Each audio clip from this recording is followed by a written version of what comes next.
नोंगौ बर' थुनलाइ आफादनि 63थि बोसोरारि जथुम्माया मैयानिफ्राय जाबाय आरो गाबोनसिम जागोन सानथामनि हाबाफारिजों जागोन आरो गाबोननो बेनि जोबथा बा गेवलां मेला जागोन आरो गाबोननो जोबगोन। नोंगौ बे समाव आङो दंफैयो बड'लेण्ड बुब्लिनि जानानै नैबे कामरुप जिल्लानि सिङाव थानाय नैबे बक'आव बक'निनो नैबे गान्धी मैदान क्षेत्र नैबे जायगायाव आरो बेवहायनो 63थि बर' थुनलाइ आफादनि बोसोरारि जथुम्माखौ खुंफुंनायखौ नुगासिनो आरो बेवहाय बर'नि माखासे हारिमु आसारखान्थि दिन्थिनाय रायजो जानाय दिन्थिनायखौ जोङो नुनो मोन्दों। बे समाव जोंनि केमेरामेन बिथांखौ दिन्थिनो थाखाय खावलायबाय। सिगां फारसे नोंथांमोना नुनो मोन्दों जानांगौ बर'निनो मोनसे गाहाय धोरोम बाथौ सिबिनायनि आबुं नुथायखौ बिथांमोना बेवहाय दिन्थिनाय जादों आरो बेनि अनगायैबो नोंथांमोननो जोङो दिन्थिनो आखायाव लादों बर'निनो हिसान दानाय गुबुन गुबुन रोखोमनि हिसान दानाय आगर एरनाय बेखौबो बेवहाय दिन्थिनाय जादों आरो बेवहाय गुबुन गुबुन हारिनि सुबुंफोरा फैनानै नुनानै निस्सय सोलोंनानै लानो हागोन आरो बेनि अनगायैबो नोंथांमोननि सिगाङाव जोङो दिन्थिनो आखायाव लादों बाख्रि आरो बेनि अनगायैबो नोंथांमोननो जोङो दिन्थिनो आखायाव लादों गाहाय न' आरो बेनि अनगायैबो जि खोला फारसे जोङो नुनो मोन्दों माखासे बर'निनो दामजुफोर खाम बेनि अनगायै गुबुन गुबुन न' बेखौ जोङो नुनो मोन्दों आरो बेनि अनगायैबो जेखाइ बे जेखाइखौ जोङो नुनो मोन्दों बर'फोरा गासैबो मावनाय दांनाय आसार खान्थिजों सोमोन्दो गोनां माखासे आगजुफोरखौ बेवहाय दिन्थिदों आरो बेवहायनो गुबुन गुबुन जायगानिफ्राय फैनानै गुबुन गुबुन सुबुंफोरा नायदिंनायखौ आरो सोलोंनानै लांगोनखौ बिथांमोना मिजिंथिदों आरो बे समाव जोंजोंनो दङ मिरु बर' थुनलाइ आफादनि गाहाय नेहाथारि बिथांनिफ्राय जोङो मिन्थिना लागोन। सार जोङो नुनो मोनो जे नैबे बक'आव जानाय 63थि बोसोरारि जथुम्मा नोंथांमोननि बर' साहित्य सभानि बेवहाय माखासे बर'नि आसार खान्थि दिन्थिफुंनायखौ जों नुनो मोन्दों। मा फोरमायगोन बेखौ?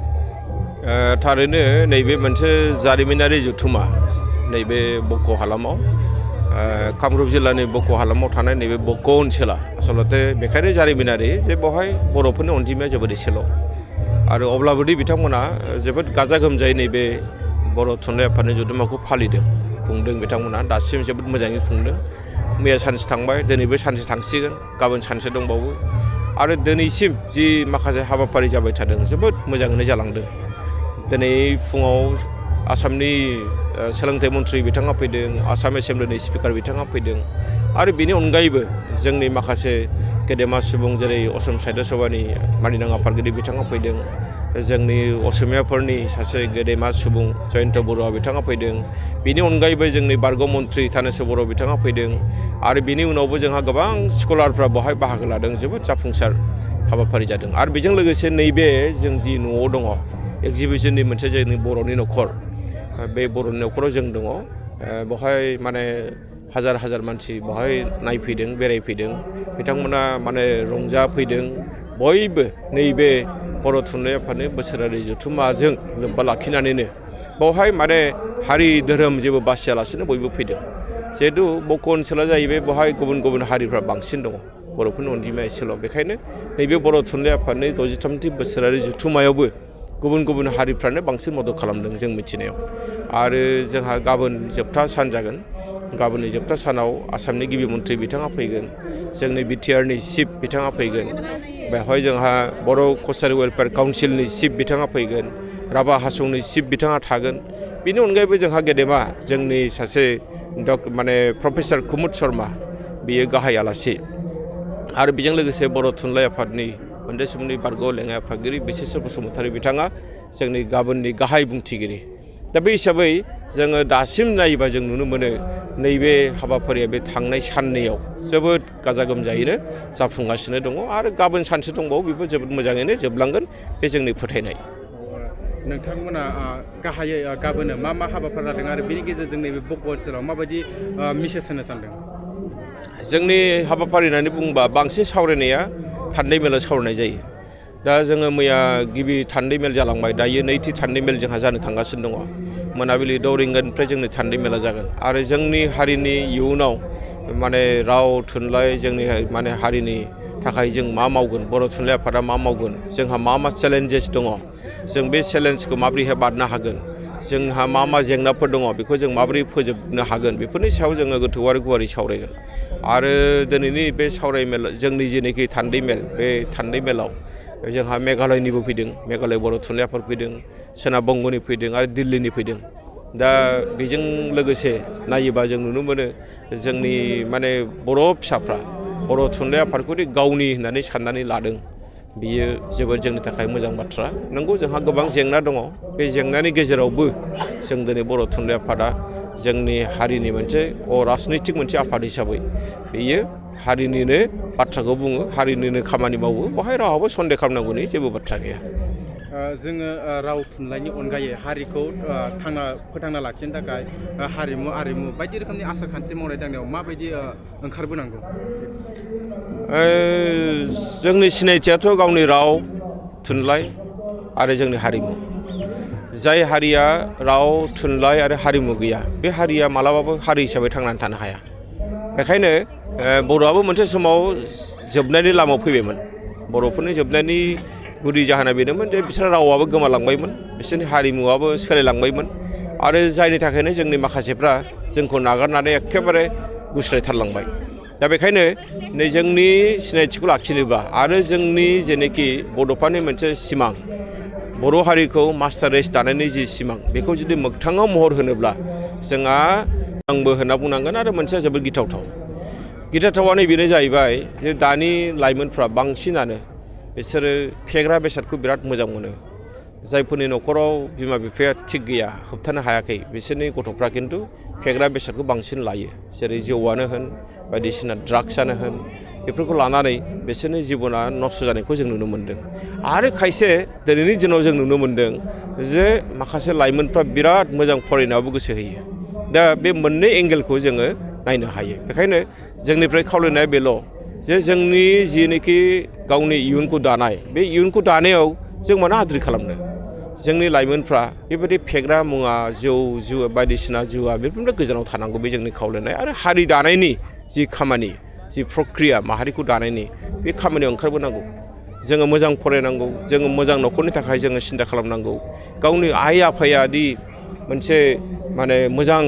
सासे गथ'खौ बानायनो थाखाय नाजादों बेवहाय मदद खालामनांगौ मानोना मानसिया जोंनि फोथायनायाव मानसि हिसाबै जोनोम मोनो खनसेल' बे मानसि हिसाबै खेबसेल' जोनोम मोननायखौ जों मानो मोजां खामानियाव बाहायनो हाया बे जोंनि सोंलु बेखायनो जों खावलायगोन जोंनि लाइमोनफोरखौ जोंनि सेंग्रा सिख्लाफोरखौ गोरोन्थि लामाजों दाथां जोङो थिग लामाजों आवगायनानै दिनैनि दिनाव बिराद खाबु दङ थाखा फैसायाल' देरसिन नङा मोजां फरायब्ला साख्रिनि आंखाल गैया आरो बिजोंनिबो जेबो खोथा गैया जायफोर मोजां फरायगोन बियो जाफुंसारनो हागोन बेखौ बे मेसेजखौ आं होदों गाबोननि जोबथा हाबाफोराव जिहेतु आसामनि चिफ मिनिस्टार बिथाङा फैगोन बक' ओनसोलनि रायजो राजानि अनगायैबो जोंनि बर' हारिनि रायजोफोरखौ माबायदि बाहागो लानो खावलायगोन नोंथाङा जों मिथिनायाव बेवहाय 6,000 बर' न'खर दङ आरो 6,000आव 30,000 बर' फिसाफोर दङ बिथांमोननिफ्राय जों मिजिंथिदों खमावबो बर'फ्रानो 20,000 फैगोन आरो बिनि अनगायैबो जिहेतु बक' होननानै बुङोब्ला बेवहाय गुबुन गुबुन हारिसाया गोबां दङ बर'फ्रा एसेल'सो दङ बेवहाय नेपालिबो दङ बेवहाय गार'बो दं बेवहाय हारसाबो दङ गासैबो दंजोबो बेवहाय बिथांमोननिफ्राय जुदि 10,000 फैब्ला जों खमावबो जोङो 30,000 मानसि गाबोन बेवहाय मोनगोन आरो इतिमধ্যে चिफ मिनिस्टार फैनाया कनफार्म जाबाय बिथाङा मा समाव सफैया बे गासैबो अफिसियेलि सिङाव गासैबो फैखाजोब्बाय इनफरमेसन फैखाजोब्बाय आरो बेवहाय फैनानै निश्चय बिथाङा गोजोन फैगोन जे बर' थुनलाइ आफादा इसेबां मोजां हाबाफारि बेवहाय लादों बक' बायदि ओनसोलाव जेराव बर'आनो एसेल' निश्चय मोजां मेसेज खारगोन बेखिनिखौ मिजिंथिदों रायजोखौ माबायदि बाहागो लानो खावलायगोन रायजोफ्रा फैनांगौ बर' थुनलाइ आफाद बायदि मोनसे आफादनि 63थि जि बोसोरारि जथुम्मा बेवहाय एखेबारे दलै नोगोरै फैनांगौ बाहागो लाफैनांगौ खोनासंनांगौ मोजां सावरायनाय जागोन आलासि गोबां दङ बिथांमोननिफ्राय बेसेन गोसा बाथ्रा बिथांमोनहा खोनानो मोनगोन आं बेखिनिखौ खावलायदों रायजो राजाखौ बे समाव बर' थुनलाइ आफादनि गाहाय नेहाथारि बिथाङा जोंनिसिम गोबां बाथ्रा फोरमायबाय बर'नि आसार खान्थि रायजो जानायनि सोमोन्दै बिथाङा फोरमायबाय लाइमोनफोरनि फारसे फोरमायबाय मोनसे गोजोनथाव खौरां थुनलाइ मोजां मोनग्रा रायजो राजाफोरनि थाखाय मोनसे गोजोनथाव खौरां थांनाय बोसोरफोराव खुंफुंबोनाय बायदिनो बिटिआर सरकारनि दैदेननायाव बे 2024 मायथाइयावबो गोजोन आरो खौसेथिखौ सिगाङाव दोननानै थामथि क'क्राझार थुनलाइयारि फोरबो एबा क'क्राझार लिटारेरि फोरबो खुंफुंनो साखाफारा जादों। 2024 मायथाइनि जानुवारि दाननि 27, 28 आरो 29 जानुवारिसिम सानथामनि मेहेरगोनां हाबाफारिजों गोजोननि नोगोर क'क्राझारनि बड'फा कालचारेल कमप्लेक्सआव थामथि क'क्राझार थुनलाइयारि फोरबोखौ खुंफुंनो साखाफारा जादों। बे फोरबोनि गाहाय थांखियानो जादों बर' राव थुनलाइखौ बुहुमाव सिनायथि होनायजों लोगोसे बे फोरबोआव गुबुन गुबुन हादरनि गुबुन गुबुन हारिनि थुनलाइ लिरगिरिफोरनि रोंगौथिखौ फोरमायलायनाय। बेनिखायनो गासै रायजो राजाफोरखौ लोगोसे गोसो गुदुं थुनलाइ लिरगिरिफोरखौ बाहागो लाफैनो थाखाय बानजाय आफादा खावलायहरदों। सोरजिलु गोसोखौ रंजाहोनो हारिनि राव थुनलाइ जौगाहोनो सोरजिलु गोसोखौ रंजाहोनो गायसननो हारि